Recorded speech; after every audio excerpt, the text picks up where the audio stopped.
ऋतुवा हेमंताचा या आपल्या युट्यूब चॅनलवर आपले स्वागत आहे।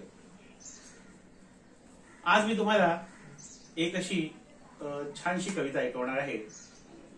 खरं तर ही मुक्त छंदातली कविता आहे आणि सर्वसाधारणपणे कोणत्याही कोकणातल्या माणसाचं वर्णन करण्यासाठी पुरेशी आहे।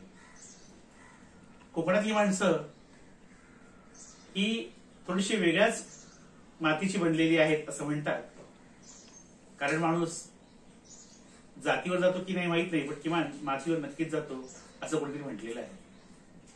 असं तर प्रत्येक ठिकाणची एक खासियत असते, एक वेगळेपणा असतो आणि तो त्या भौगोलिक परिस्थितीतना तो निर्माण झालेला असतो आणि म्हणूनच त्याचं एक वेगळेपण आहे आणि ते वेगळेपण प्रत्येकाने जपलंच पाहिजे, जपलं गेलंच पाहिजे। असो तर कोकणात वाढलेले, त्या वातावरणात, त्या मुशीत घडलेले अशा ज्या कोणी व्यक्ती आहेत त्यांना ही कविता समर्पित आहे।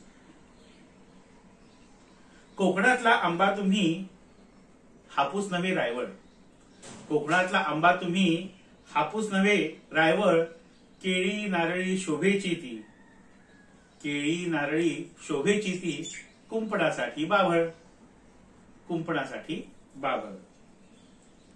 कोकणातला फणस तुम्ही, कोकणातला फणस तुम्ही कापा नव्हे बरका, कोकणातला फणस तुम्ही कापा नव्हे बरका, चिकटपणा मने जोडी, चिकटपणा मने जोडी, कोणी नसे परका, चिकटपणा मने जोडी, कोणी नसे परका।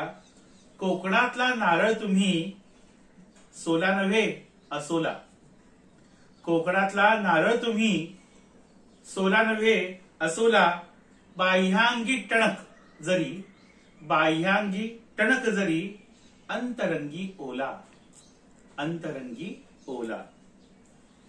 कोकणातला काजू तुम्ही, कोकणातला काजू तुम्ही अनावृत्त बीजी, ज्याचं बी बाहेर असतं म्हणून अनावृत्त बीजी।